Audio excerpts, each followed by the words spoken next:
Quel est le point commun entre Dieu, Donald Trump et Jessica Chastain? C'est elle. Tammy Faye, c'est un nom qui ne vous disait peut-être rien avant que Jessica Chastain remporte l'Oscar de la meilleure actrice le 27 mars dernier pour son rôle dans Dans les yeux de Tammy Faye. Le film raconte comment parler de Jésus ça peut rapporter gros. Jim et Tammy Faye Bakker sont un couple de prédicateurs évangéliques qui ont fondé en 1974 une émission PTL pour Praise the Lord, en français Louer le Seigneur, ce qui sonne un peu moins cool. Cette émission rapportait chaque année 120 millions de dollars et autant vous dire que tout n'allait pas dans les poches du bon Dieu. Attention spoiler, après quelques petits scandales sexuels et financiers, Jim Bakker sera condamné à 45 ans de prison. En fait, le cas de Jim et Tammy Faye est loin d'être isolé. Aux États-Unis, le télévangélisme est un véritable phénomène de société. Jusque dans les années 50, les prédicateurs télé et radio appartiennent surtout à des églises établies comme les réformés ou les catholiques. Les évangéliques, eux, sont peu invités sur les plateaux et doivent financer leurs propres émissions sur des chaînes moins regardées.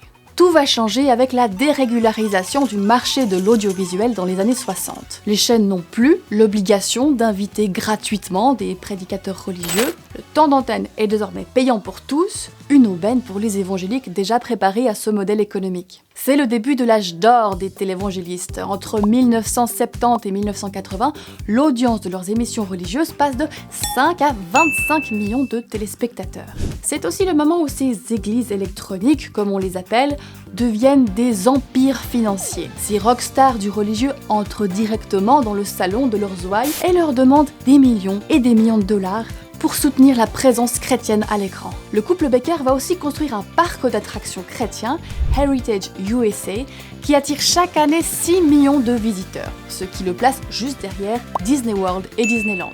Alors pourquoi un tel succès? Il faut savoir que la Constitution américaine garantit l'indépendance du religieux face à l'État. À ce titre, les églises sont exonérées d'impôts, ces pasteurs ont ainsi des presbytère avec piscine et robinet plaqué or. Et personne ne trouve ça choquant puisque Dieu ne veut pas que nous soyons pauvres. Le paradoxe de cette séparation fiscale de l'Église et de l'État, c'est que ces prédicateurs vont acquérir un poids politique considérable. Avant les années 70, les chrétiens fondamentalistes vivaient retranchés du monde et votaient peu. Désormais, grâce aux télévangélistes, ils constituent une masse facilement mobilisable pour faire passer des candidats acquis à leurs idées. Ronald Reagan, par exemple, a été élu en 1980 avec le soutien de cette nouvelle droite religieuse. Le problème, c'est que ces pasteurs businessmen se partagent le même marché. Il est donc tentant de divulguer des informations compromettantes sur un confrère pour éliminer un concurrent. C'est le révérend Jimmy Swaggart qui a lancé l'enquête qui a fait tomber Jim et Tammy Bakker. Jimmy Swaggart qui, quelques mois plus tard, est surpris en compagnie de prostituées. I have sinned against you, my Lord. Tous ces scandales ont contribué à faire retomber le soufflet du télévangélisme, même s'il existe encore. COVID-19, I blow the wind of God on you. Mais surtout, grâce aux télévangélistes, les chrétiens fondamentalistes ont toujours un poids politique majeur aux États-Unis. God is great in America again. In Jesus' name we pray. Clin d'œil de l'histoire, ce mouvement qui a contribué à la disneylandisation du christianisme fait donc l'objet d'un film à voir sur Disney+.